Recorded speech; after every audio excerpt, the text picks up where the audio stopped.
ஓம் நம சிவாய. தென்னாடுடைய சிவனை போற்றி, எந்நாட்டவர்க்கும் இறைவா போற்றி. காவிரி வடகரை சிவஸ்தலமாக இருக்கக்கூடிய தென் திருமுல்லை வாயில் என்ற சிவஸ்தலத்திற்கு இதோ செல்கின்றோம். ஏன் இதற்கு தென் திருமுல்லை வாயில் என்று வந்திருக்கிறது? தென் திருமுல்லை வாயில் என்று சொன்னால் வட திருமுல்லை வாயில் என்று இருக்குமோ? நமக்கு ஒரு ஐயம் தோன்றுகிறது. அப்படியாக அந்த ஐயத்தை போக்கிடுகின்ற வகையில இந்த தேவார பாடல் பெற்ற 7வது சிவஸ்தலமாக விளங்கக்கூடிய சோழ நாட்டு காவிரி வடகரை சிவஸ்தலமான தென் திருமுல்லை வாயில், சென்னைக்கு அருகிலே அம்பத்தூர் என்று சொல்லக்கூடிய ஒரு நகரம் இருக்கிறது. அந்த நகருக்கு அருகிலே திருமுல்லை வாயில் என்ற பெயரில் இன்னொரு தேவார பாடல் பெற்ற சிவஸ்தலம் உள்ளது. இவற்றை வேறுபடுத்தி காட்ட வேண்டும் என்பதற்காக தென் திருமுல்லை வாசல், வட திருமுல்லை வாசல் என்று இந்த இடத்திலே பிரித்து காட்டியிருக்கிறார்கள். இப்படி வட திருமுல்லை வாசல் என்பதும் நம்முடைய சிவத்தலங்கள் வரிசையிலே பார்க்க இருக்கின்றோம். சரி, தென் திருமுல்லை வாயிலுக்கு செல்வோமே. இந்த ஆலயத்தில் எங்கு அமைந்திருக்கிறது? எப்படி செல்ல முடியும்? அது சென்னைக்கு அருகில் இருக்கு என்று சொல்லிவிட்டீர்கள். சென்னைக்கு போகின்ற பொழுது பார்த்து விடலாம். தென் திருமுல்லை வாயில் என்பது எந்த பகுதியில் இருக்கிறது என்றால், மயிலாடுதுறை மாவட்டத்திலே சீர்காழியிலிருந்து 14 கிலோமீட்டர் தொலைவிலே கடற்கரை ஓரத்திலே அமைந்திருக்கக்கூடிய ஒரே சிவஸ்தலம் இந்த தென் திருமுல்லை வாயில் என்று சொல்லக்கூடிய திருமுல்லை வாசல் சிவஸ்தலமாகும். இங்கு அணிகொண்ட கோதையம்மை சமேத மாசிலாமணீஸ்வரர் என்றும், அணிகொண்ட கோதையம்மை சமேத அருள்மிகு முல்லை வனநாதர் என்று அழைப்பது வழக்கமாக வைத்திருக்கிறார்கள். இப்படி சிறப்பும் பெருமையும் தொன்மையும் பெற்றிருக்கக்கூடிய இந்த சிவஸ்தலம் ஏன் தென் திருமுல்லை வாயில் என்று அழைக்கப்பட்டதற்கான தெற்கு பகுதி என்பது தெரிந்துவிட்டது. அது என்ன முல்லை வாயில், அது என்ன திருமுல்லை வாசல் என்று நமக்கு தெரிய வேண்டும். ஒரு ஐயம் இருந்து கொண்டே இருக்கிறது. அதாவது, இந்த பகுதி முழுவதும் முன்னொரு காலத்திலே முல்லை கொடி பறந்திருக்கக்கூடிய ஒரு வனமாக அமைந்திருந்தது. இந்த முல்லை கொடி பறந்திருக்கக்கூடிய வனமாக அமைந்திருக்கக்கூடிய இந்த பகுதியிலே சுயம்பாக தோன்றியவர் தான் இந்த முல்லை வனநாதர். யாரும் பார்த்திடாத வகையிலே இந்த முல்லை வனநாதர் முல்லை கொடிக்கு அடியிலேயே தானாக தோன்றி விட்டிருந்து யாருக்கும் தரிசனம் கொடுக்க முடியாத வகையிலே முல்லை கொடி படர்ந்திருந்தது. சிவனுக்கு ஒரு திருவிளையாடல் என்றால் அவர் வெளியில் வந்து நமக்கு உலகத்திற்கு காட்டித்தானே ஆக வேண்டும். அதற்கு ஒரு திருவிளையாடலை செய்கிறார். அப்படி பார்க்கின்ற பொழுது நமக்கெல்லாம் தெரியும், கல்லணையை கட்டியவன் கரிகால் பெரு சோழன் என்று தெரியும். அவனை கரிகால் பெருவளத்தான் என்றும் அழைப்பார்கள். அப்படி கரிகால் பெருவளத்தானுடைய பாட்டனார், அவருடைய பெயர் முதலாம் கிள்ளிவளவன். இந்த கிள்ளிவளவன் தான் ஸ்ரீரங்கத்தை கூட கட்டுவதற்கு ஒரு 2 பச்சை கிளிகள் பேசிக்கொண்டதை இந்த முதலாம் கிள்ளிவளவன் தான் சென்று கேட்ட பிறகு உதைகொண்ட ஸ்ரீரங்கத்தையே வடிவமைத்தவன். இப்படி ஒரு புறம் இந்த கிள்ளிவளவனுடைய வரலாறு, மற்றொரு புறம் கரிகால் சோழனுடைய வரலாறு. இப்படி திருப்பரங்கத்தையும், அதாவது வைஷ்ணவ சம்பிரதாயத்தையும் சைவ சமயத்தையும் போற்றி பாதுகாத்திருந்த சோழ மன்னர்கள். இப்படி முதலாம் கிள்ளிவளவன் கரிகால் சோழனுடைய பாட்டனார். அவருக்கு ஒரு சமயம் சரும நோயினால் பாதிக்கப்பட்டிருந்தார். எங்கு சென்றாலும் அந்த நோய் தீரவில்லை. அவருடைய வாழ்க்கை முழுவதும் மிகுந்த வேதனையிலே, வருத்தத்திலே இருந்து வந்தார். எத்தனையோ வைத்தியர்கள், எத்தனையோ ஆலயங்கள் சென்று பார்த்த பொழுது அரண்மனையுடைய ராஜகுருவும் அங்கு வந்திருக்கக்கூடிய வைதிகர்களும் அவர்கள் சொன்னதன் அடிப்படையிலே உங்களுடைய சரும நோய் தீர வேண்டும் என்றால் இது வைத்தியத்தால் தீராது. நீங்கள் கடல் ஓரம் இருக்கக்கூடிய சிவஸ்தலத்தை கண்டறியுங்கள். அந்த சிவஸ்தலத்துக்கு சென்று நீங்கள் ஸ்நானம் செய்துவிட்டு வாருங்கள். அதாவது நீராடி விட்டு கடலில் வந்தால் அங்கு இருக்கக்கூடிய சிவனை வழிபட்டு நீங்கள் வந்தாலே ஒழிய உங்கள் சருமனை தீராது என்று சொல்லிவிட்டார்கள். அப்படி அரண்மொழி வைத்தியரும் ராஜகுருவும் சொன்னதன் அடிப்படையிலே அவர்களுடைய கரிகால் சோழனுடைய முதல் பாட்டனாகிவிட்டாரே முதலாம் கிள்ளிவளவன் அவருக்கு சருமனையை போக்குவதற்காக அந்த அரண்மனை அரச வட்டாரமே இயங்கிக் கொண்டிருக்கிறது. கடல் ஓரத்தில் இருக்கக்கூடிய சிவஸ்தலம் எங்கு இருக்கிறது என்று ஒவ்வொரு இடமாக சென்று கொண்டிருக்கிறார்கள் இந்த முதலாம் கிள்ளிவளவனை அழைத்துக் கொண்டு. அப்படி குதிரையிலே சென்று கொண்டிருக்கிற பொழுது நாம் தான் முன்னே சொல்லிவிட்டோமே, இந்த பகுதி முழுவதும் முல்லை கொடி படர்ந்த முல்லை வனமாக காட்சியளித்தது. அந்த வழியாக இவர்கள் கடல் ஓரமாக என்ன இருக்கிறது என்று கடலை சென்று பார்க்கின்ற பொழுது அந்த குதிரை மேல் அமர்ந்து சென்று கொண்டிருக்கக்கூடிய முதலாம் கிள்ளிவளவன் அந்த வழியாக செல்கிற பொழுது அந்த குதிரையினுடைய காலானது குளம்பானது அந்த முல்லை கொடியிலே பற்றி சிக்கிக் கொண்டிருக்கிறது. அந்த குதிரை நகர முடியாமல் தவித்துக் கொண்டிருக்கிறது. உடனே தன்னுடைய இடுப்பில் இருக்கக்கூடிய வாளை எடுத்து அந்த முல்லை கொடியை வெட்டுகிறார். அவ்வாறு வெட்டுகின்ற பொழுது உடனடியாக முல்லை கொடி அகன்று குதிரையானது காலை எடுத்து வைக்கின்ற சூழலை பார்க்கின்ற பொழுது ஏதோ ரத்தம் பீறிட்டு வருகிறது. ஏதோ தவறு செய்து விட்டோமே, ஏதோ உயிரை கொன்று விட்டோம் போல் இருக்கிறதே, இல்லை குதிரை காலை தான் நாம் வெட்டி விட்டோமா, இல்லை நம் காலை தான் வெட்டி கொண்டு விட்டோமா என்று ஐயத்துடன் சுட்டி சுட்டி பார்த்து மனவேதனையுடன் ஒரு உயிரை கொன்று விட்டோம் போல் இருக்கிறதே, நாம் நீராட வந்து சருமனையை போக்க வந்த இந்த தருணத்தில் சிவஸ்தலத்தை கண்டுபிடிக்க வேண்டும் என்று வந்த இந்த தருணத்தில் இப்படி ஒரு வழிபாவ செய்தலை செய்துவிட்டோம் என்று மனம் வருந்திருந்து அந்த முள்ளக்கொடியை அழகாக எடுத்து பார்க்கிறார். குறைந்த உயரத்திலே லிங்க திருமேனி தெரிகிறது. அந்த தான் தோன்றியாக இருக்கக்கூடிய லிங்க திருமேனியை பார்த்து நாம் தவறு செய்து விட்டோமே என்று லிங்கத்தின் மீது அந்த கொடியை வெட்டுகின்ற பொழுது அந்த முதலாம் கிள்ளிவளவனுடைய அறிவால் வெட்டி வாளால் வெட்டப்பட்ட 2 வெட்டுக்காயங்களும் இன்றைக்கும் போய் சென்று பார்த்து தரிசிக்கின்ற வகையிலே இருக்கிறது. இப்படி லிங்க திருமேனியின் மேலே தன்னுடைய வாள் பட்டு ரத்தம் பீரிட்டு உயிரை கொன்று விட்டோமே என்று ஐயப்பட்டிருந்த அந்த சமயத்தில் முதலாம் கிள்ளிவளவன் உடனடியாக சென்று செய்த பாவத்தை கழிப்பதற்காக நேரே சென்று கடலிலே நீராடுகிறார். அவ்வாறு நீராடுகின்ற பொழுது இப்படி ஒரு தவறான காரியத்தை செய்துவிட்டோமே என்று நினைத்து நம் சரும நோயை போக்க வேண்டுமே என்று நினைத்து வருகின்ற பொழுது அங்கு இருக்கக்கூடிய முல்லை வனத்திலே பூக்களை பறித்து கொண்டு எப்படியோ தவறு செய்துவிட்டோம், இந்த சிவனை வழிபட்டு நாமும் நம்மை அழித்துக் கொள்வோம் என்று பூவை சமர்ப்பித்த பிறகு தன்னுடைய இடுப்பில் இருந்த வாளை எடுத்து தன்னை வெட்டி கொள்ளலாம் என்று தன்னையும் அழித்து கொண்டு மாய்ந்து விடலாம் என்று நினைக்கக்கூடிய அந்த வாளை எடுத்து தன்னை வெட்டுகின்ற வேகமான சூழலில் ஒரு புகை மூட்டத்திலே ஒரு சப்தம் ஓம் என்று கேட்கிறது. என்னடா இது சப்தம், நாம் நம்மை மாய்த்து கொள்ளலாம் என்று நினைத்தோமே, இது என்ன புதிய சப்தம் என்று திரும்பி பார்க்கிறார்.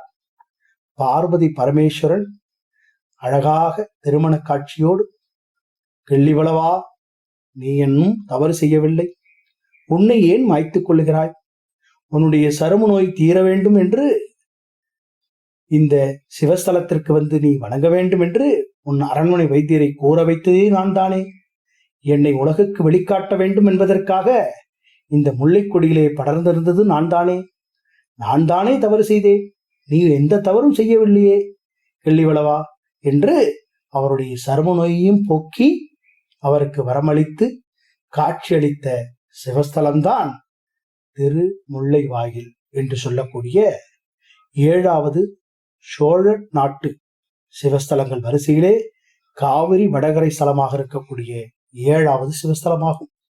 இப்படி முல்லைக்கொடியினுடைய உள்ளே அமர்ந்து தனக்கு புதிய வசந்தத்தை வாசலாக உருவாக்கி தந்த அந்த அழகாக அணிகொண்ட கோதையம்மையினுடைய சமேத முல்லை வனநாதரை தரிசித்து அங்கு பார்வதி பரமேஸ்வரனுடைய திருமண காட்சியை கண்ட அந்த முதலாம் கிள்ளிவனவன் கரிகால் பெருவளத்தானிடத்திலே சொல்லி அந்த ஆலயத்தை கட்டி சிறப்பு செய்தார் என்ற பெருமை இந்த தென் திருமுல்லை வாயில் என்று சொல்லக்கூடிய சிவஸ்தலத்திற்கு இன்றைக்கும் வரலாக திகழ்ந்து கொண்டிருக்கிறார். இப்படி இந்த ஆலயம் சோழனால் கட்டப்பட்டது என்று சொல்கிறீர்களே, ஆனால் ராஜகோபுரம் ஒன்றும் இல்லையே, ஏன் என்று பார்த்தால் சிவபெருமான் லிங்க வடிவிலே 3 அடி உயரத்திலே சுயம்பு மூர்த்தியாக காட்சி கொடுக்கக்கூடிய இடம். அதனால் அசரீதியாக தோன்றி சொன்னதன் அடிப்படையிலே இவருக்கு வனத்தில் எப்படி இருக்குமோ அப்படியே இருக்கட்டும் என்று சொன்னதன் அடிப்படையிலே ராஜகோபுரம் இல்லாத ஆலயமாக கட்டப்பட்டிருக்கக்கூடிய ஆலயமாக திகழ்ந்து கொண்டிருக்கிறது.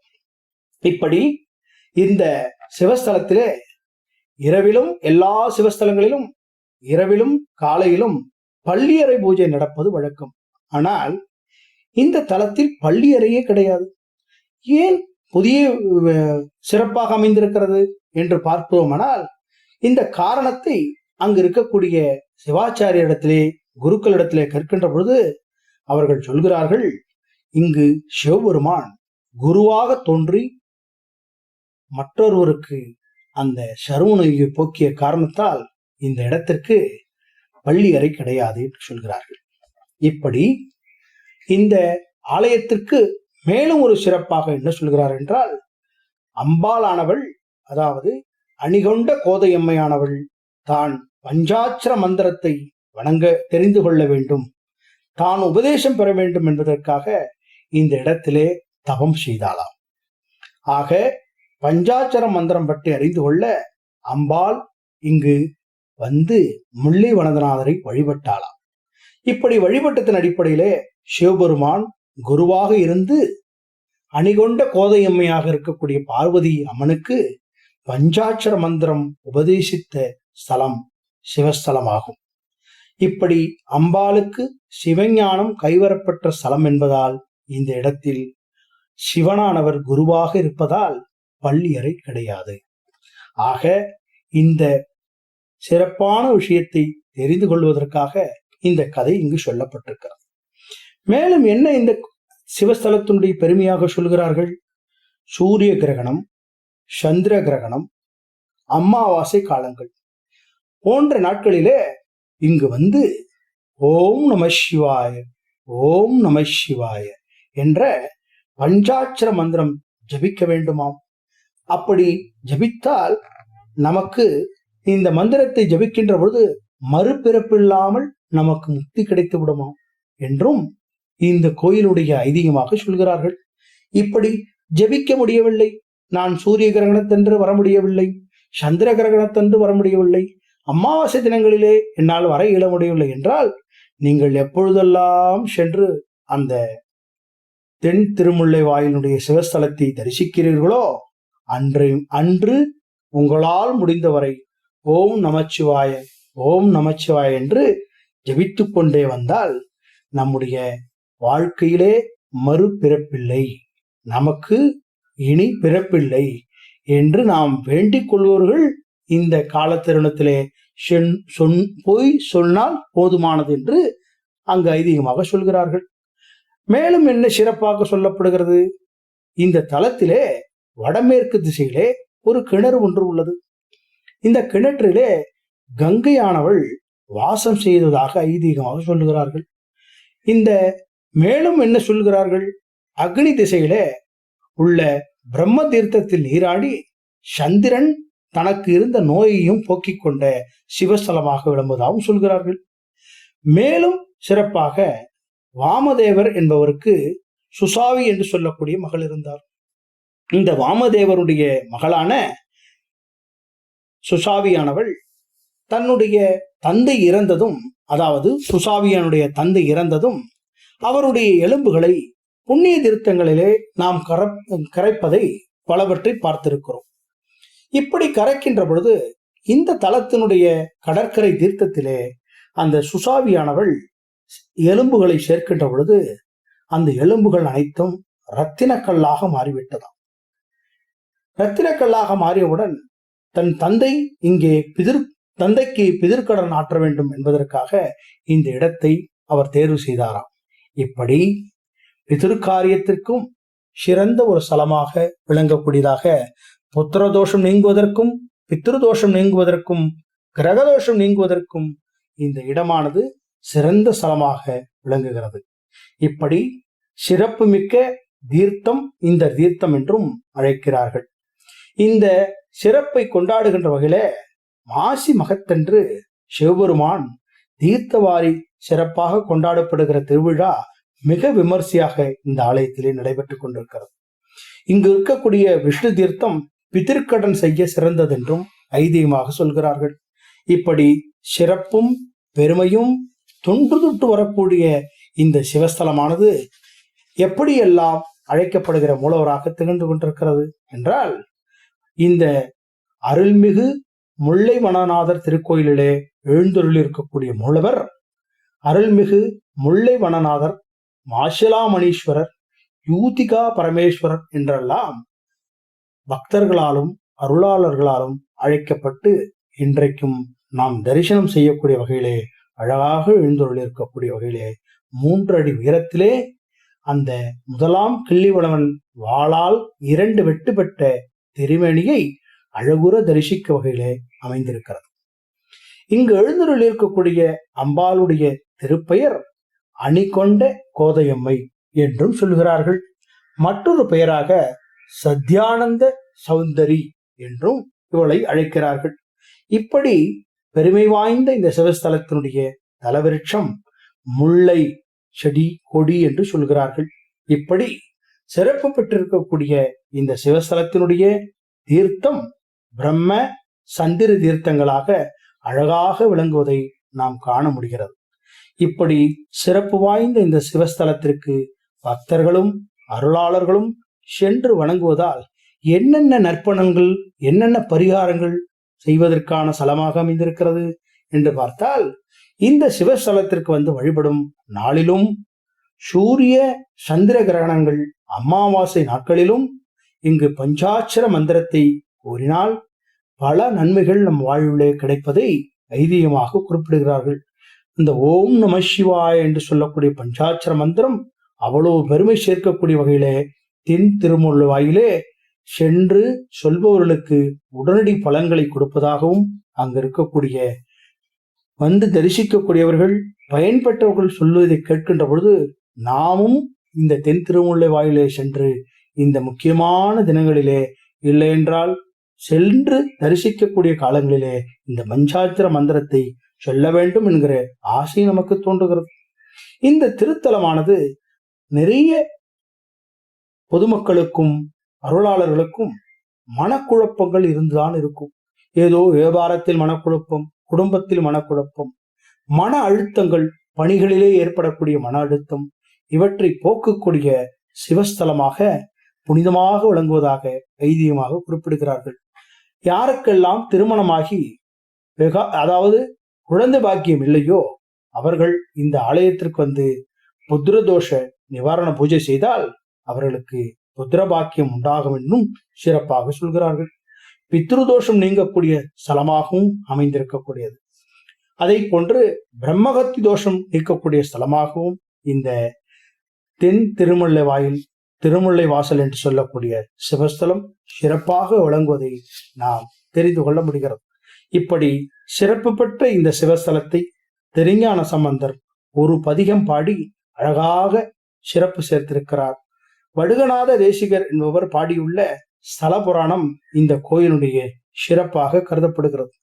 வடலூர் வள்ளலார் பெருமான் இந்த சிவஸ்தலத்தை அழகாக கயேந்திரனை காயல் உறாது அன்று வந்து காத்தோன் புகழ்முல்லை வாயிலின் ஓங்கு மணிவிளக்கு என்ற விண்ணப்ப கலிவெண்பாவிலே அழகுற பாடி சிறப்பு சேர்த்திருக்கக்கூடிய சிவஸ்தலம் இந்த சோழ நாட்டு சிவஸ்தலமாக, காவிரி வடகர ஸ்தலமாக, அதுவும் தேவார பாடல்களிலே 7வது சிவஸ்தலமாக விளங்கக்கூடிய இந்த தென் திருமுல்லை வாயில் இப்படி சிறப்பும் பெருமையும் நம் எல்லோரையும் அந்த உணர்வுகளை பெறக்கூடிய வகையிலே அமைந்திருக்கக்கூடிய சிவாலயமாக அமைந்திருக்கிறது.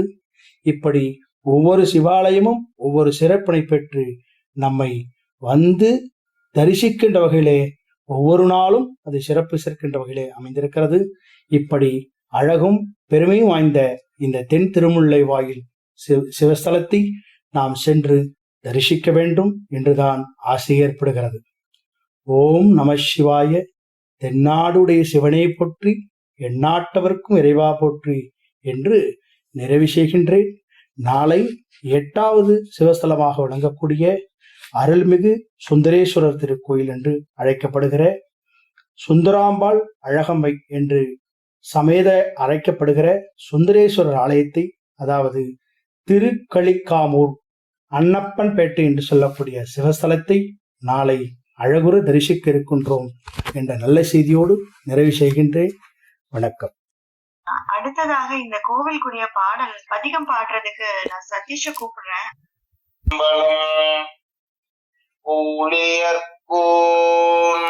பொழித்த புகழியற்போன் கடல் போற்றி ஆளிமிசை கல்மிதப்பில் அணைந்த பிரானடி போற்றி வாழி திருநாவல் பண் தொண்டர் பதம் போற்றி ஊழிமணி திருவாத ஊர திருத்தாள் போற்றி திருத்தாள் போற்றி